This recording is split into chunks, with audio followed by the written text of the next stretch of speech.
Rain clung to the soot-darkened stones of London as Lady Eleanor Harrow stepped from the modest hired carriage, her boots touching the slick pavement before the towering facade of Ashford House. She drew her shawl tighter, not from the cold but from the gathering stares of the footmen, who watched with that blend of curiosity and disdain reserved for the fallen. Her father's name preceded her like a curse, even across the sea. Now, in the city whose politics had destroyed him, she stood alone, facing the grim threshold of the only refuge left to her. She inhaled shakily, steadying her resolve before lifting the brass knocker. It echoed like a verdict. Inside, the entrance hall glowed with lamplight reflecting off marble floors and portraits of ancient hawthorns. Eleanor's breath caught, not in admiration but in dread. Everything here spoke of power and lineage, of victories etched in gilt frames. In such a world, what place was there for the disgraced daughter of General Harrow? Still, she steadied herself. Lisbon had taught her dignity in exile, London would not strip her of it. The Duke of Ashford appeared at the top of the staircase, descending with the disciplined poise of a man accustomed to command. Alastair Hawthorne, recently returned from the Peninsular War, wore the stoicism of the battlefield like a second coat. His dark hair showed a few premature threads of silver, and a faint scar traced from his temple to his jaw, silent evidence of violence endured. Eleanor curtsied deeply. He bowed only as much as courtesy required. They regarded one another with brittle politeness, the air between them thick with the weight of unspoken history. "Lady Harrow," he murmured, voice clipped. "You arrived earlier than expected." "I feared the roads might worsen," she replied, forcing calm. "I did not wish to inconvenience you." "You are not an inconvenience," he said, though the tautness in his jaw contradicted him. "Only unexpected." Her pulse stumbled at the subtle sting. She had never expected warmth from him, but she had hoped for neutrality. A servant cleared his throat, reminding them they were not entirely alone. The Duke gestured toward the corridor. "You are tired. I will have Mrs. Dane show you to your rooms. We may speak later." Eleanor nodded, though disappointment pricked her. She had rehearsed words of gratitude during the journey, wishing to express her relief at being granted refuge, however reluctant. But his manner shut every door she attempted to open. As she followed the housekeeper down the corridor, whispers drifted from behind half-closed doors. "Harrow's girl," someone breathed. "The traitor's daughter." Each murmur pierced her composure, yet she lifted her chin with quiet resolve. She had learned long ago that dignity grows sharpest under scrutiny. Upstairs, her chambers were generous, though plainly furnished, as if hastily prepared. She crossed to the window, gazing at the rain-soaked street and gathering her courage. Soon, she would need to prove she was not the shadow London made her out to be. She would not shrink beneath the weight of a name she had never tarnished. In the drawing-room below, Alastair stood rigidly before the fire, his mind pulling him backward through years of resentment and duty. General Harrow had once attempted to sabotage his appointment to field command, claiming him reckless. Yet on a battlefield in Spain, the same man, bloodied and fading, had seized Alastair's wrist and begged, "Protect her. She has no one else." The memory still clung to him like smoke. He had sworn the oath because honor demanded it, not because forgiveness had softened his view. A rap on the door jolted him from thought. His steward entered, presenting a sealed letter. "From Lady Rutland, Your Grace. An invitation for this evening." Alastair exhaled sharply. A gathering was the last thing he desired. "Decline." The steward hesitated. "Forgive me, sir, but society already hums with talk of your new ward. Declining may worsen matters." He closed his eyes briefly. Gossip was a battlefield he had always despised. "Very well. Prepare the carriage."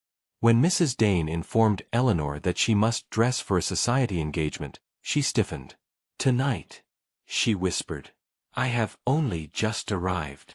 The Duke insists." The housekeeper's tone softened slightly. "London will not be kind if you disappear from view." Eleanor braced a hand on the bedpost, breath unsteady. She had imagined days of quiet before facing the public gaze. Instead, she would be thrust into the lion's den at his side. "Tell his grace, I will attend." When she descended an hour later, hesitant yet composed, the Duke studied her with an expression she could not interpret. Her gown was simple but elegant, Lisbon's simplicity contrasted with London's extravagance, yet there was something arresting in her restraint. He extended his arm. "Shall we?" She placed her hand lightly upon it. "If it is necessary," she murmured. "It is," he replied. "Visibility is the only shield London respects." His tone held no malice, but neither did it hold comfort. Still, the words settled strangely within her, like both warning and promise. As the carriage rolled away from Ashford House, rain tapping against the windows like impatient fingers, Eleanor allowed herself one lingering glance back at the darkened mansion. Life had shifted beneath her feet. She was no longer merely her father's daughter, nor merely a burden on a duke's reluctant honor. Something was beginning, fragile as a candle flame in a storm. She sensed it as keenly as the cool air against her cheeks. Yet she also sensed danger, of reputation, of emotion, of expectations neither of them had voiced. And when the Duke spoke her name gently, as though testing its shape, she felt the first tremor of a future she could not yet name. The night awaited with glittering scrutiny, and though neither spoke, both sensed their steps toward the ballroom would alter their lives forever. The golden glow of Lady Rutland's ballroom spilled across the pavement as the carriage halted, its wheels hissing against wet cobblestones. Eleanor drew a silent breath, willing calm into her trembling ribs. The Duke stepped out first, straight-backed and unreadable, offering his hand with a courtesy so formal it felt like armor. When her fingers touched his glove, a faint steadiness spread through her, though she doubted he meant to give reassurance. The moment they entered the ballroom, voices lowered with the speed of a candle guttering in a draught. Hundreds of eyes pivoted toward them, glistening with curiosity, judgment, and sharpened interest. Eleanor forced herself to meet none directly, for she felt like a specimen placed beneath a glass dome. The Duke's posture was exquisitely controlled, revealing nothing of the unease Eleanor sensed simmering beneath his restraint. He guided her into the heart of the room, where chandeliers glittered like constellations overhead and violins coaxed elegant steps from swirling couples. The scent of beeswax, perfume, and damp wool mingled, forming an oppressive bouquet around her. Yet she kept her chin lifted, determined not to let the whispers sting her visibly. A lady in plum silk leaned close to a companion, murmuring just loud enough for Eleanor to hear. "There she is, the traitor's daughter." Another voice snickered, shielded by the War Duke as though treachery were a virtue. Eleanor's throat tightened, but she refused to falter. Alistair's gaze flicked sharply toward the offenders, though he said nothing. His restraint surprised her. She had expected him to bristle openly. Instead, his measured composure became a kind of silent protection, a barrier of disciplined indifference that shielded her more effectively than confrontation might have. Still, his jaw remained set with a hardness she recognized as anger. A waltz began, and Lady Rutland, adorned in a towering plume of ivory feathers, approached with a hostess's forced warmth. "Your Grace," she cooed, "and Lady Harrow. What a notable arrival." Her eyes lingered on Eleanor with avid assessment, as if searching for the stain of her father's alleged betrayal etched somewhere on her skin. "We do hope London will be welcoming." Eleanor dipped in a polite curtsy. "London's courtesy has already been evident," she replied softly. The room's nearest gossips stiffened, surprised by the gentle poise in her voice. Her father had been painted as a villain. They half expected his daughter to hiss like a serpent. The Duke offered Eleanor his arm. "Lady Harrow, may I?" His tone brooked no refusal, though she sensed he offered the dance not from desire but from necessity. She placed her hand upon his sleeve, and they stepped onto the polished floor as the musicians swelled into the waltz's first sweeping arc. Their movements were not perfectly matched. He was too accustomed to leading with soldierly precision, and she too accustomed to following with careful deference. Yet as the dance progressed, their steps softened into unthinking harmony. Eleanor felt the eyes of the room boring into them, but the warmth radiating from his presence countered the cold scrutiny. Close enough to hear the cadence of his breath, she sensed an unexpected gentleness beneath his martial exterior, something he guarded as fiercely as any battlefield secret. The dance ended, and applause fluttered. But before Eleanor could exhale, a barbed voice cut through the fragile quiet. Lady Meredith Wilton, renowned for her beauty and cruelty, stepped forward with a fan blooming like a peacock's tail. "Your Grace," she purred, "we are all endlessly fascinated by your charitable endeavors." Her eyes slid to Eleanor. "Tell me, Lady Harrow, is it true your father wrote to the French?" The question was a dagger wrapped in lace. Eleanor felt heat rise to her face. Her pulse roared in her ears. She could not answer without betraying pain or anger, both unacceptable currencies in this glittering battleground. Alistair stepped forward, voice as cold as an unsheathed blade. "Lady Wilton," he said evenly, "I am certain your tongue outruns your sense. Lady Harrow stands under my protection. I suggest you mind your words." The entire ballroom froze at the audacity of his rebuke. Eleanor's breath caught. His defense was not merely courteous, it was public, unmistakable, and dangerously bold. Lady Wilton paled beneath her powder. "Of course, Your Grace," she whispered, stepping back as murmurs erupted. His words would be relayed across London within the hour. Eleanor felt the full weight of the moment settle around her. "You should not have said that," she murmured once they retreated toward the shadowed terrace doors. "I should not have needed to," he replied, his tone neither harsh nor apologetic but firmly resolute. "Cruelty thrives when left unanswered." He offered her escape to the terrace, and she accepted with a grateful nod. Outside, the cool night air wrapped around them, scented with damp ivy and the distant river. Lanterns cast pools of gold along the stone balustrade, their flicker soft, almost intimate against the swell of distant music. She gripped the railing lightly. "I have not earned your defense." His gaze lingered on her profile, thoughtful. "Defense is not earned. It is offered where it is needed." The words slipped into her like warmth. She turned toward him, searching his expression for sincerity. He met her gaze steadily, though something in his eyes softened, revealing a vulnerability she doubted he intended her to see. "You carry yourself with dignity," he added, quieter now. "Few could do so under such scrutiny." Eleanor's breath trembled. Praise was something she rarely heard, and never from a man whose opinion could wound her. Before she could speak, a young footman emerged with a folded newspaper. His expression was troubled. "Your Grace, this was just distributed in the hall." Alistair took the sheet and unfolded it. His face hardened instantly. A caricature dominated the front, a grotesque sketch of himself shackled to a woman with serpent's eyes labeled, "The Traitor's Daughter." Eleanor recoiled at the cruel distortion. The Duke's hand crumpled the paper, fury simmering beneath his control. "Who published this?" he demanded. "No name, sir. Only that it spread quickly." Eleanor touched the balustrade to steady herself. "I should not have come. My presence harms you."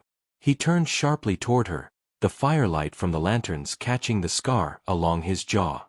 "No," he said, with startling firmness. "Your presence harms only those who thrive on venom." His voice lowered further, almost reverent. "We cannot let them dictate the shape of your existence." Her throat tightened at the unexpected tenderness in his words. She felt suddenly unable to speak, caught between gratitude and disbelief. The ballroom behind them continued its glittering celebration, unaware that something far more precarious was unfolding on the terrace. Finally, he offered his arm once more. "Come. The night is not yet finished." She slipped her hand into the crook of his elbow, her heartbeat unsteady. The scandal had drawn them closer in ways neither had sought, and as they re-entered the light, she sensed that the lines between obligation and sentiment had begun to blur. The ballroom doors swung open before them, and though their expressions remained composed, both carried the knowledge that the city's eyes had shifted, not merely to judge, but to speculate. The evening's chaos had forged a new, tenuous bond, one neither could fully name, yet neither could easily set aside. Morning crept into Ashford House in a pale hush, its light filtering through gauzy curtains and brushing the world into clarity. Eleanor sat alone in the small morning room, hands wrapped around a cooling cup of tea she had not yet tasted. The events of the previous night echoed through her like a distant drumbeat. Lady Wilton's cruelty, the venomous caricature, the Duke's unwavering defense. She had intended to thank him at breakfast, to speak with composed gratitude, but courage fluttered faintly in her chest. How did one express appreciation for a protection so bold it had risked his reputation alongside hers? She rehearsed words silently, only to abandon each attempt as too formal or too heartfelt. Her sanctuary dissolved when footsteps approached, steady and unmistakably firm. The Duke entered, dressed in riding attire, his expression composed but sharpened by fatigue. He inclined his head politely. "Lady Harrow, you are awake early." "So are you," she replied, brushing a stray curl from her cheek. "Though I imagine you slept less than I." His breath left him in a quiet exhale. "There is much to address today." He moved to the window, gazing at the grey drizzle blurring London into watercolor. The caricature spread farther than I anticipated. It reached Whitehall by dawn. Eleanor stiffened. "I am sorry," she whispered. "I caused this." "No," his voice had the crispness of frost. "The cause lies with those who wield ink as a weapon. Not with you." A delicate silence settled between them. Outside, hoofbeats struck the stones, his horse being prepared. Eleanor traced the rim of her teacup and finally spoke with trembling fortitude. "Your Grace, I know you feel bound by duty. My father's dying wish pressed you into an obligation you never sought. But please believe me, I do not wish to be the anchor that drags your name through contempt." He turned from the window, eyes narrowing with something far gentler than reproach. "You believe yourself an anchor?" His tone carried quiet disbelief.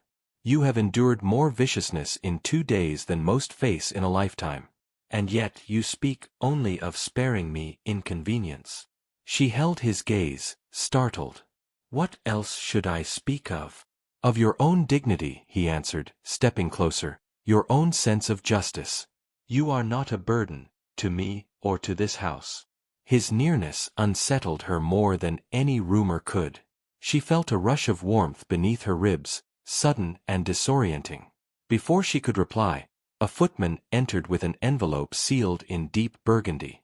"Your Grace, a message from Viscount Halford." Marked urgent. Alistair accepted it with visible reluctance, breaking the seal with a swift flick. As his eyes scanned the letter, a shadow crossed his features, dark and dangerous.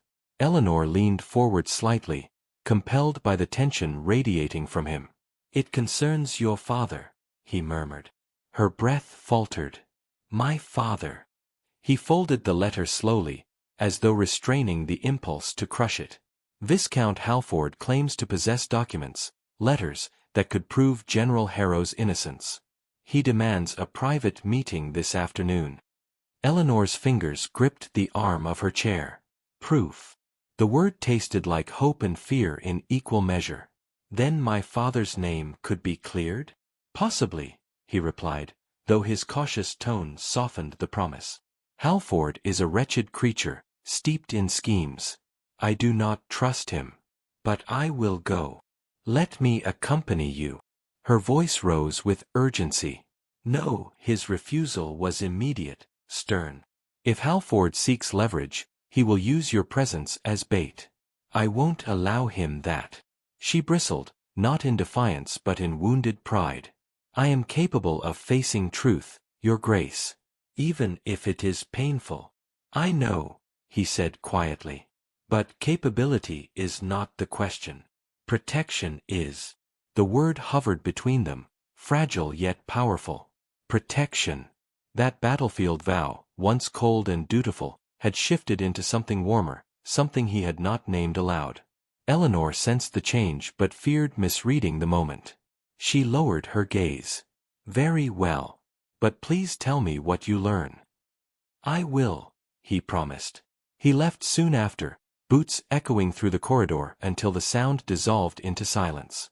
Eleanor remained seated, wrestling with anticipation and doubt. She longed to believe Halford's claims, yet she knew hope could be cruel. Eventually she rose and wandered into the library, seeking solace in the rows of leather-bound volumes. Books had been her refuge in Lisbon, they steadied her now. She traced titles with her fingertips, her thoughts drifting to the Duke, his controlled anger, his unexpected tenderness. Hours passed in restless suspense. The drizzle outside deepened into rain. Eleanor paced the length of the library, then forced herself to sit. She attempted reading but found the words blurring into meaninglessness. When carriage wheels finally rattled in the courtyard, she froze. Heart thundering, she hurried to the entrance hall just as the Duke stepped inside. He looked storm-worn, hair damp, gloves streaked with mud, expression carved with conflicting emotions. Eleanor approached slowly, afraid to breathe. "You met with him." "I did. And—" Her voice trembled with restrained desperation. He removed his gloves deliberately, as though buying time to steady his thoughts. "Halford possessed the letters, your father's correspondence with French officers. But not treasonous correspondence." His eyes met hers, and in them she saw the flicker of something like triumph. They were coded military communications, approved by command, used to deceive enemy intelligence. "Your father was part of a sanctioned operation." Eleanor pressed a hand to her mouth, a soft sob escaping. "So he was loyal. All along." "Yes," Alistair murmured. "And he died believing history would call him a traitor." Tears blurred her vision. A weight she had carried for years lifted so suddenly she felt faint. "Did Halford give you the documents?" A dark cloud crossed the Duke's expression. "No. He wishes to sell them, to me. He demanded an obscene sum." "But you will not pay," she whispered, though dread gnawed at her. "To yield to extortion would bind you to him." He stepped closer, eyes steady and unyielding. "I will pay whatever is necessary.